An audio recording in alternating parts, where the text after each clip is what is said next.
Shalom, shalom, peuple de Dieu. Nous vous bénissons au nom de notre Seigneur Jésus. Nous sommes dans la joie de nous retrouver encore ce soir pour la suite de notre séminaire. Et avant d'aller plus loin, nous allons d'abord prier le Seigneur. Prions. Seigneur, nous te rendons grâce pour cette soirée que tu nous accordes dans ta présence. Nous venons recommander toutes choses entre tes mains toutes puissantes, ô Dieu. Alors que nous voulons parler des choses qui te concernent, Seigneur, assiste-nous par ton esprit et mets le mot juste dans notre bouche pour que nous puissions le proclamer à ton peuple. Que cette parole puisse apporter la vie dans la vie de ce peuple qui nous écoute, éternel Dieu. Entends-nous, nous avons ainsi prié au nom de Jésus. Amen. Une fois de plus, shalom, shalom. Je disais, nous sommes une fois de plus en train de poursuivre notre séminaire. Notre séminaire de cette année, cela s'intitule Pâques 2020, un temps de confinement pour la délivrance familiale. Pâques 2020, un temps de confinement pour la délivrance familiale. Et ce soir, j'ai un sous-thème à nous proposer. Mais avant que je parle de ces sous-thèmes, j'aimerais nous amener d'abord à lire la parole de Dieu. Et ce soir, nous sommes dans Exode au chapitre 12, qui est notre texte de base. Nous allons lire à partir du verset 7. Nous allons sauter pour lire 12 et 13. Je répète, nous sommes dans Exode chapitre 12. Nous allons lire le 7e verset. Puis nous allons sauter pour lire le verset 12 et le verset 13. Si nous avons trouvé, je m'en vais lire pour nous tous. Je lis au nom de Jésus. On prendra de son sang et on en mettra sur le deux poteaux et sur les linteaux de la porte de maison où l'on les mangera. Le verset 12. Cette nuit-là, je passerai dans le pays d'Égypte, je frapperai tout le premier-né du pays d'Égypte, depuis les hommes jusqu'aux animaux, et j'exercerai des jugements contre tous les dieux des Égyptiens, je suis l'Éternel. Le verset 13. Le sang vous servira de signe sur la maison où vous serez, je verrai le sang et je passerai par-dessus vous. Et il n'y aura point de pleues qui vous détruisent quand je frapperai le pays d'Égypte, parole du Seigneur. Mesdames, notre séminaire, nous l'avons introduit depuis dimanche. C'est notre papa qui a introduit. Et je répète encore, nous avons comme thème cette année, Pâques 2020, un temps de confinement pour la délivrance familiale. Mais ce soir, j'ai un autre sous-thème à nous proposer que j'ai intitulé « La puissance du sang de Jésus ». Ce soir, j'aimerais nous parler autour de la puissance du sang de Jésus. Nous allons nous poser certaines questions. Pourquoi le sang? Pourquoi ces méthodes? Pourquoi ces stratégies? Alléluia. Et par la suite, nous allons comprendre plusieurs choses ici. Mais avant d'aller plus loin, bien-aimés frères et sœurs, nous ne pouvons pas ignorer ce que nous traversons présentement comme crise. Nous savons que le monde entier est frappé par l'épidémie qui est Covid-19. Et toutes les nations sont touchées. Tous les continents sont touchés. Et nous voyons même que cette maladie a touché même toutes les couches de la société. Et personne n'est épargné par cela. Et lorsque nous essayons d'analyser ce qui est en train de se passer, nous sommes en train de constater une chose. Que les hommes qui doivent apporter la solution tâtonnent. Les hommes sont en train de tâtonner ça et là. Quels sont les médicaments que nous devons apporter? Mais c'est quoi la solution? Et nous pouvons aussi lire l'incertitude des hommes. Mais ce soir, j'ai une bonne nouvelle. Là où les hommes s'arrêtent, Dieu ne s'arrête pas. Mais Dieu est puissant pour apporter une solution durable. Alléluia. Et par là, j'ai aussi compris qu'il y a des problèmes sur la terre. Il y a des mystères que les hommes ne peuvent percer. Il y a des problèmes que les hommes ne peuvent pas résoudre. Et ce genre de problème, il n'y a que Dieu qui a la solution. Pour ce genre de problème, il n'y a que Dieu qui a de remède. Et ainsi, je disais à certaines personnes, il y a aussi certaines maladies que les gens ne trouveront jamais de solution. Pourquoi? Parce que la puissance de Dieu doit se manifester dans la guérison. Est-ce que je parle à quelqu'un ce soir?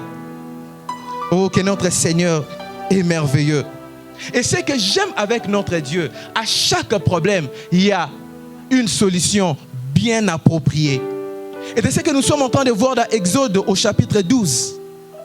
Avant ce texte, nous voyons Moïse appelé par Dieu. Et Moïse essaye. Il se présente devant Pharaon. Mais Pharaon endurcit de cœur. Il rejette ses requêtes. Mais ce que j'aime avec Dieu, lorsque Dieu poursuit un objectif, il n'abandonne jamais. Il va jusqu'au bout. Alléluia. Dieu a dit à Moïse, si Pharaon n'écoute pas à la voix du premier signe, il l'écoutera à la voix du dernier. C'est pour dire, Dieu savait qu'il y a certains signes que Pharaon ne va pas fléchir. Mais Dieu s'était réservé un dernier signe et il savait, même à la voix du dernier signe, Pharaon t'écoutera. Alléluia. Est-ce que je parle à quelqu'un ce soir? Et dans Exode chapitre 12, là où nous venons de lire, ici nous voyons Dieu prendre le commande. Il ne s'agit plus de ce Moïse qui devait aller se présenter devant Pharaon. Il ne s'agit plus de ce Moïse Dieu devant Pharaon. Ici, Dieu change de stratégie. Quelle est la stratégie de Dieu? Dieu a dit à Moïse, pour ce que j'aimerais faire maintenant, tu n'auras plus te présenter devant Pharaon, toi et ton frère. Mais cette fois-ci, vous allez vous confiner. Je bénis Dieu pour ce temps de confinement que nous sommes en train de traverser. C'est une stratégie de Dieu pour la délivrance des familles. C'est la stratégie de Dieu pour la solution à ce que le monde est en train de traverser. Alléluia. Raison pour laquelle nous avons dit dans notre thème, un temps de confinement. Dieu a dit à Moïse, tu n'auras plus devant Pharaon, mais cette fois-ci, vous allez rester dans des maisons. Cette fois-ci, chacun sera chez lui. Alléluia. Est-ce que je parle à quelqu'un ce soir? Et qu'est-ce que vous allez faire? Écoutez ce que la Bible dit. Vous allez prendre un agneau. Les caractéristiques nous avaient été données hier. Vous allez prendre un agneau. Et cet agneau sera mâle. Il sera sans défaut ni tache. Vous allez le garder durant un certain nombre de jours. Mais après, qu'est-ce que vous allez faire? Vous allez l'égorger. Mais j'aimerais insister sur une chose ici. Vous savez, à l'époque, lorsqu'on égorgeait, les sangs ne se mangeaient point. C'est ainsi Dieu a dit à Moïse, vous allez égorger, mais vous n'allez pas faire comme vous avez l'habitude de faire couler le sang sur la terre ou d'enterrer le sang. Mais cette fois-ci, lorsque vous allez égorger cet animal, vous allez recueillir son sang. Alléluia. Est-ce que quelqu'un peut dire avec moi recueillir? Vous allez recueillir le sang. Mais après avoir recueilli le sang, qu'est-ce que vous allez faire avec? Dieu est un Dieu qui est précis. Et j'aime le langage de Dieu. Dieu ne t'attend pas comme les hommes. Dieu parle avec précision. Vous n'allez pas prendre ce sang et le mettre sous le seuil. Non. Parce que le sang est tellement précieux qu'il ne veut pas être foulé aux pieds. Mais vous allez prendre ce sang. Où est-ce que vous allez le placer? Là, Dieu donne deux endroits. Il dit premièrement, vous allez asperger le sang sur les deux poteaux. Non pas un poteau, mais deux poteaux. Deuxièmement, vous allez aussi l'asperger sur les linteaux de la porte où vous le mangerez. Alléluia. Pourquoi? Parce que déjà dans Lévitique, chapitre 17, le verset 11 et le verset 14, je paraphrase. Dieu a donné des instructions au peuple d'Israël. Il leur a dit ceci. Vous ne devez pas manger des sangs de peur que vous soyez retranchés. Mais qu'est-ce que vous allez faire avec les sangs? Bien sûr, le sang des animaux. Lorsque quelqu'un va à la chasse, après avoir égorgé un animal ou un oiseau, il doit enterrer ses sangs. Pourquoi? Parce que l'âme se trouve dans les sangs. Alléluia. L'âme se trouve dans le sang. Ainsi, vous ne devez pas manger le sang. Pourquoi? Parce qu'en mangeant le sang, c'est comme si vous êtes en train de consommer l'âme. Or, l'âme, vous ne devez pas le consommer. Pour ici, l'instruction a été, vous devez l'enterrer. Mais Dieu, à chaque circonstance, il a des méthodes et des stratégies. Ici, il ne s'agit plus d'enterrer le sang, mais il a dit, vous allez les recueillir. Et pour le placer sur les 2 poteaux et sur les linteaux. Mais la question, si c'était moi et vous aujourd'hui, allons poser la question à Dieu. Seigneur, mais pourquoi allons-nous tellement valoriser les sangs? Pourquoi allons-nous prendre ces sangs et les placer? Mais ce que j'aime avec notre Dieu, c'est que nous avons un Dieu providentiel. Alléluia. Nous avons un Dieu qui prévoit toujours. Vous savez, si Dieu prévoit quelque chose dans l'avenir, il va vous donner l'ombre. Alléluia. Si Dieu prévoit quelque chose qui doit accomplir dans des siècles à venir, dans des temps qui vont arriver, qu'est-ce que Dieu va faire? Il va vous donner l'ombre des choses, afin que par cette ombre, vous puissiez comprendre combien sera plus glorieux la chose véritable lorsqu'elle arrivera. Donc par ici, qu'est-ce que nous comprenons? Dieu est un pédagogue. Il voulait déjà enseigner, il voulait déjà nous enseigner au peuple d'Israël que ce que vous êtes en train de faire, cela ne concerne que votre communauté.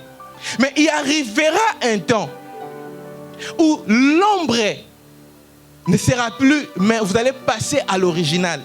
La question que je me suis posée ici, si toutes ces choses qui s'est passées ici étaient l'ombre, mais où était l'original? Alléluia.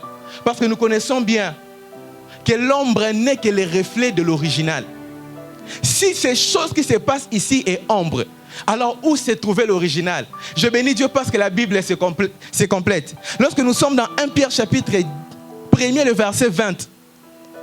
Alléluia. La Bible est en train de dire ceci. Sachant que ce n'est pas par des choses périssables, l'or et l'argent que vous avez été rachetés de la vaine manière de vivre que vous avez hérité de vos ancêtres, mais c'est par le sang de Jésus, comme un agneau sans tache ni défaut, prédestiné avant la fin du monde. Alléluia. C'est pour dire, l'agneau de Dieu avait déjà été prédestiné avant la fin du monde. Avant que Dieu ne puisse donner cette instruction à Moïse et à son peuple, dans l'éternité, l'agneau de Dieu avait été déjà sacrifié. C'est ainsi, cet original qui était l'ombre à venir, son reflet, c'était ce que Dieu a donné à Israël de faire. Alléluia. Mais la question que nous posons ici, pourquoi l'agneau? Pourquoi son sang?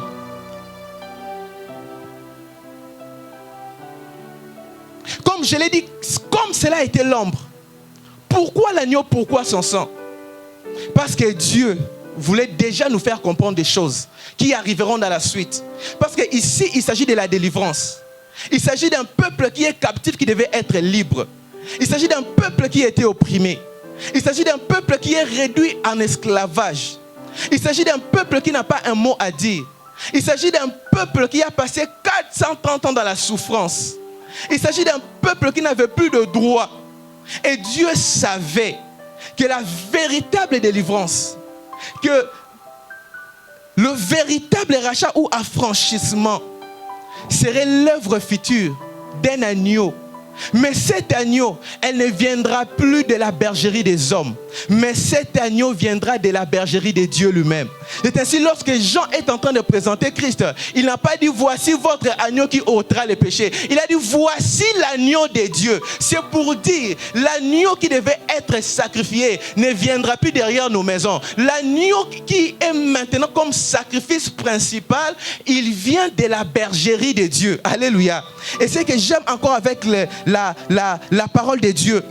Puisque cet agneau ne vient pas des hommes, il vient de Dieu. C'est que ce qui se trouve en lui n'a pas de caractère terrestre, a des caractères célestes. Alléluia. Mais quel est l'élément central qui n'a pas de caractère terrestre dans cet agneau? L'élément central qui n'a pas de caractère terrestre dans cet agneau, c'est son sang. Alléluia. La puissance du sang de Jésus réside en ce que Jésus n'est pas seulement homme, mais Jésus est Dieu. Alléluia. La Bible dit ceci: Dieu était en Jésus-Christ, voulant réconcilier le monde avec lui-même. En d'autres termes, le sang de Jésus n'était pas un sang humain, car le sang humain n'a pas les capacités d'effacer le péché. Il n'y a que le sang divin qui ait capacité d'apporter la délivrance, d'effacer le péché. Est-ce que je parle à quelqu'un ce soir? Alléluia. Le sang d'un homme ne peut rien faire face à la délivrance. Le sang d'un homme ne peut rien faire face au rachat. Le sang d'un homme ne peut rien faire quand il s'agit de la rédemption. Ce n'est que le sang divin qui est capable d'apporter la délivrance. Il n'y a que le sang divin qui est capable d'apporter les rachats. Il n'y a que le sang divin qui est capable de ôter le péché en nous. Alléluia. Alléluia. J'ai dit, la puissance du sang de Jésus réside en ce que c'est Jésus n'est pas totalement terrestre, mais elle est divin aussi. C'est ainsi, j'aimerais nous amener à lire un texte qui va compléter ce que je viens de dire. Nous sommes dans Hébreux chapitre 9, le verset 13 à 14. Rapidement, Hébreux chapitre 9, le verset 13 à 14. Écoutez ce que dit la Bible. Car si les sangs des taureaux et des boucs et la cendre d'une vache répandue sur ceux qui sont souillés sanctifiaient et procuraient la pureté de la chair, combien plus le sang de Christ qui par un esprit éternel, je m'arrête ici, qui par un esprit éternel. Donc le sang de Jésus n'est pas limité par les temps, mais le sang de Jésus a un caractère éternel. C'est ainsi, j'aimerais nous dire une chose. Enlevez 10 ans dans la vie d'un homme, vous allez retrouver un autre homme. Alléluia. Enlevez 10 ans. Quelqu'un qui a 30 ans, vous enlevez 10 ans dans ces 30 ans.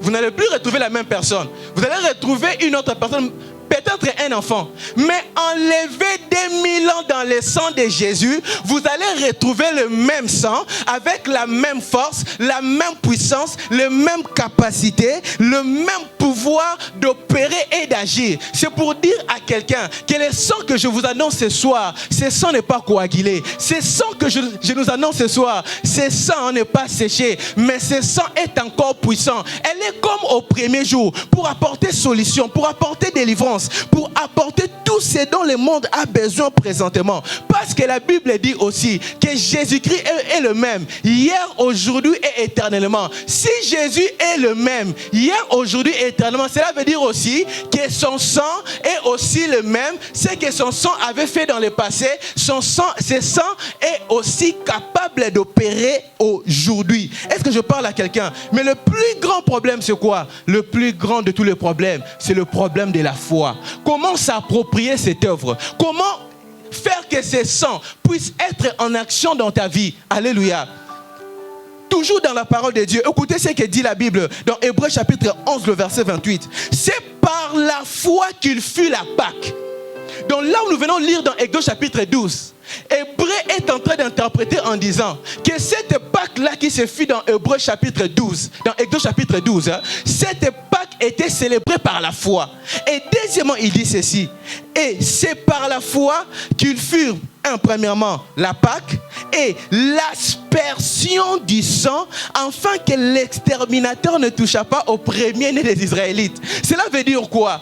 Écoutez, je veux que nous puissions un peu rentrer dans le contexte. Comment expliquer? J'ai mes brebis avec moi. Nous avons reçu un ordre de la part de Dieu et Moïse vient nous le dire. Je prends ces brebis derrière la maison. Après test, après tout, je l'égorge. Après avoir égorgé, je prends son sang et je viens asperger. Mais si c'était des hommes rationnés, ils allaient se poser la question. Mais qu'est-ce qui prouve que le sang de cet animal qui m'appartient à moi sera efficace contre l'exterminateur qui devait passer? Alléluia. Mais là où la foi agit, les gens ont totalement confiance à ce que Dieu a dit. Et ainsi, j'aimerais nous dire, en ces temps difficiles que nous sommes en train de traverser, bien-aimés, à accrochez-vous à la parole de Dieu. Accrochez-vous à ce que Dieu dit. Car ce que Dieu dit peut paraître irrationnel aux yeux des hommes, mais lorsqu'il y aura des résultats, les hommes finiront par acclamer. Lorsqu'il y aura des résultats, les hommes finiront par donner Dieu raison. J'aimerais dire à quelqu'un ce soir, Dieu a dit, lorsque vous allez prendre, je passerai. Et quand je passerai, alléluia, aucun fléau ne vous atteindra. La destruction ne sera pas votre partage. Bien aimé, je vais nous dire une chose. Si ces Hébreux en ces temps-là, esclaves dans un pays étranger, alléluia, ont eu la foi, ils ont célébré la Pâque, ils ont aspergé le sang. Combien à plus forte nous aujourd'hui des hommes affranchis par Jésus? Combien aujourd'hui nous qui sommes libres, alléluia, ce sont des choses qui doivent nous révolter. Si le sang d'un agneau pris derrière la maison a fait que l'exterminateur puisse passer outre, et le sang de Jésus que tu as reçu dans ta vie comme Seigneur et Sauveur, c'est ainsi que je déclare dans ta vie, à cause du sang de Jésus, que tout ce qui était projeté, que tout ce qui arrivait sur ta maison puisse passer outre au nom de Jésus. Alléluia. Que tout fléau, que toute maladie, en ces temps difficiles, qui est en train de traverser, qui est en train de toucher, c'est toi, ça ne touchera pas. Pourquoi? Parce que la puissance du sang fera que toutes ces choses puissent passer outre. Alléluia. L'exterminateur est passé outre. J'aime la Bible. Dans Psaume chapitre 91, la Bible dit, tu ne craindras point la flèche qui vole le jour. Tu ne craindras point la peste qui frappe dans les ténèbres. 10 000 à ton côté, 1000 à ta droite, tu ne seras pas atteint. Pourquoi? Parce que le sang de Jésus joue le rôle de la protection. En ces temps difficiles, je prie pour des familles, je prie pour des nations, que le sang de Jésus puisse jouer le rôle de la protection. Qu'aucun fléau ne vous arrive, qu'aucune maladie ne vous touche, qu'aucune chose mauvaise ne vous arrive au nom de Jésus. Parce que vous avez un sang qui joue le rôle de bouclier. Alors qu'il y aura des traits enflammés de l'ennemi qui cherchera à vous atteindre, cela va être dérouté, cela va passer outre. Pourquoi? Parce que vous avez un bouclier qui est le sang de Jésus. Et ce que j'aime encore avec le sang, c'est que le sang n'est pas muet. Le sang a une voix. Et lorsque le sang élève la voix, Dieu entend. Alléluia. Nous le voyons déjà dans Genèse chapitre 4, le verset 10. Dieu pose la question à Abel. Qu'as-tu fait? J'entends ici la voix de ton frère qui est montée jusqu'à moi. Bien-aimé, c'est ainsi dans Hébreu. La Bible dit ceci. Vous n'êtes pas approché de cette montagne-là qui était en train de trembler. Mais vous êtes approché de Jésus-Christ, qui est le médiateur d'une nouvelle alliance. Vous êtes approché du sang de l'aspersion qui crie plus que le sang d'Abel. Je prie encore en déclarant que toute voix qui s'élèvera contre toi, que cela soit condamné. Pourquoi? Parce qu'il y a une voix meilleure qui s'élève auprès du Père afin d'intercéder. J'intercède aussi pour le monde. Alors qu'il y a des condamnations ça et là, alors qu'il y a des hommes qui sont en train de comploter pour les desseins de ce monde, que le sang de Jésus qui a coulé pour l'humanité, que ce sang puisse crier en faveur de ceux qui meurent, qui puisse crier en faveur des enfants de Dieu partout où vous êtes. Et ce que j'aime encore avec le sang, c'est que lorsque Dieu a utilisé le sang en Égypte, Pharaon ne pouvait plus résister.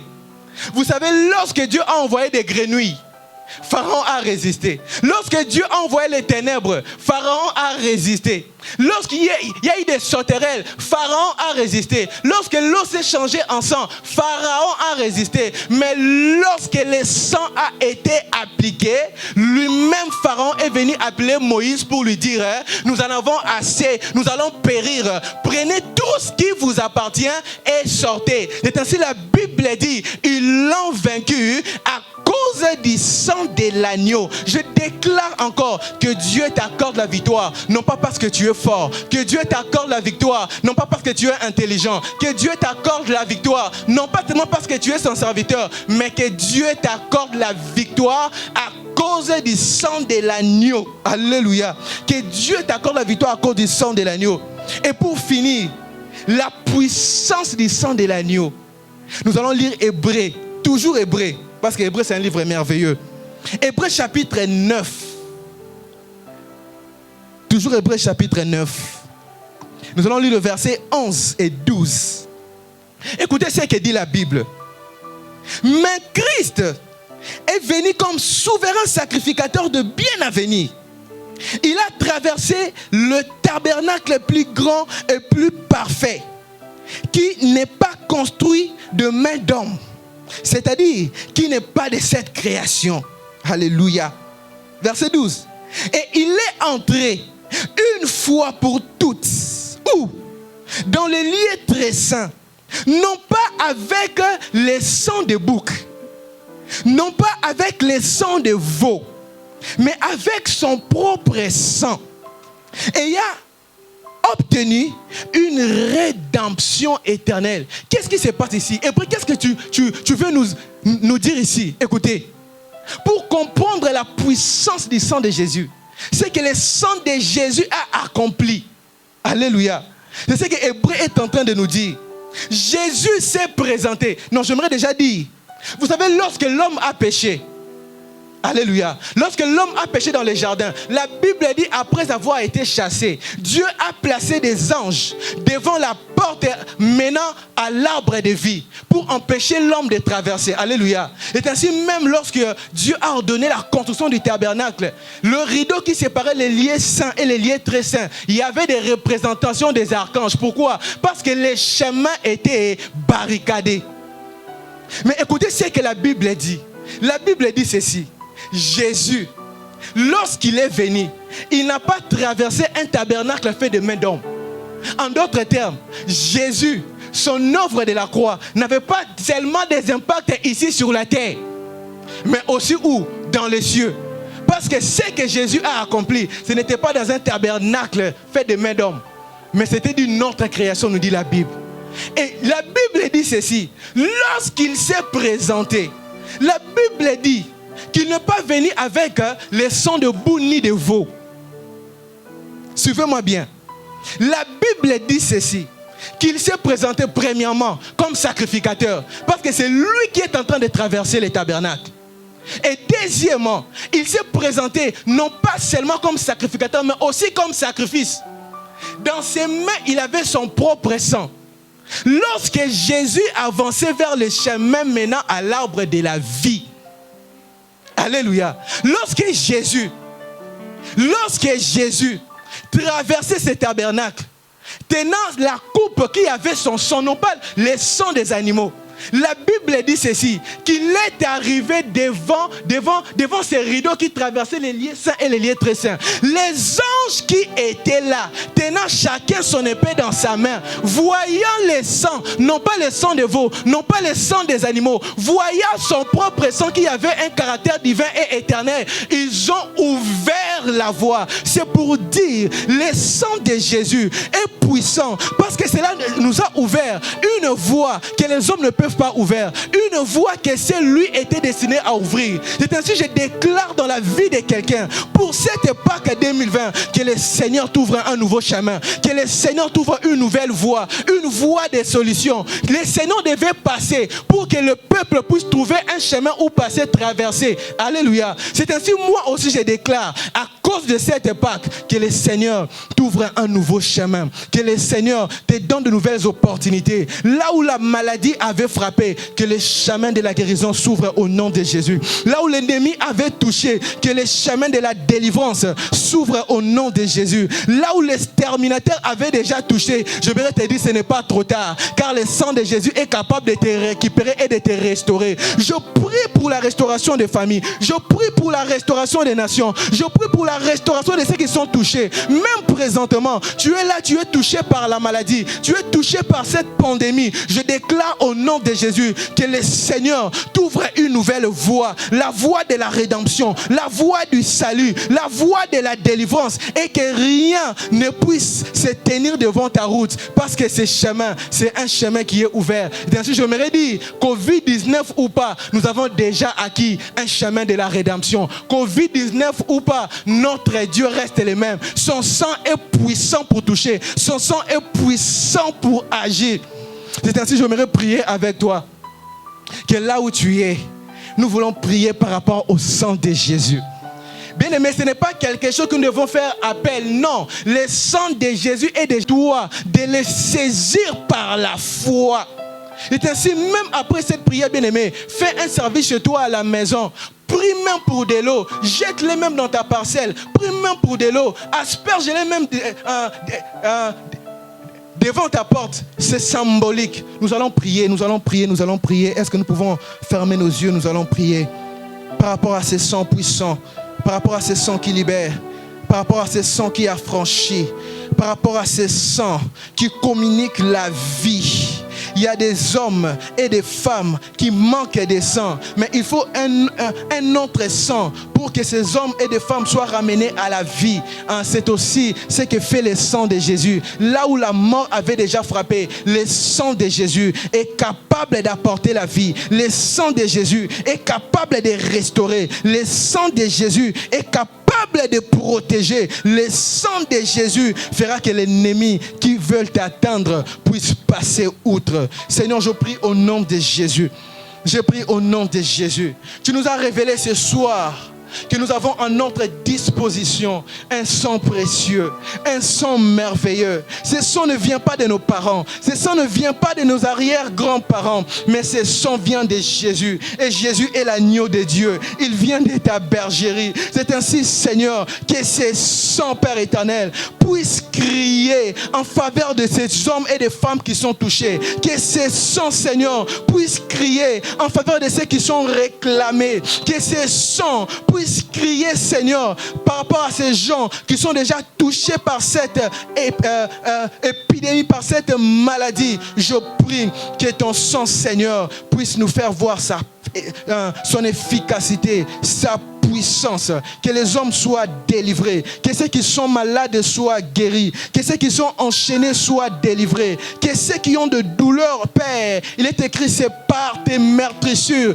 en d'autres termes, c'est par ton sang que nous avons la guérison, Père éternel. Que la guérison éternelle soit le partage de tout celui qui me suit. Si tu es malade, j'aimerais prier avec toi en déclarant, sois guéri au nom de Jésus, non pas par ma propre force, mais à cause du sang de l'agneau. Tu as des combats dans des domaines que je ne sais moi quoi, mais je déclare ce soir, parce que la Bible a dit, ils ont vaincu à cause du sang de l'agneau. Reçois ta victoire dans ces domaines au nom de Jésus. Je prie le Seigneur, je prie le Seigneur, je prie le Seigneur qui est sur ta maison, qui est sur tes enfants, qui est sur tout ce qui t'appartient, qui est la marque du sang, et que ce sang puisse témoigner ton appartenance à Dieu, et que l'exterminateur qui est en train de sillonner, la maladie qui est en train de toucher, puisse passer outre, car c'est cela la Pâques de l'Éternel. Que le Dieu de notre Père Albert Chumba puisse vous bénir. Nous nous retrouvons les dimanches pour la clôture de notre séminaire. Mais devant l'écran, il y a nos numéros qui sont affichés. Appelez-nous si vous avez des requêtes de prière. Nous allons prier avec vous. Et ceux qui veulent contribuer, nous avons nos numéros qui sont là. Envoyez-nous vos contributions. N'oubliez pas l'achat parcelle, j'insiste.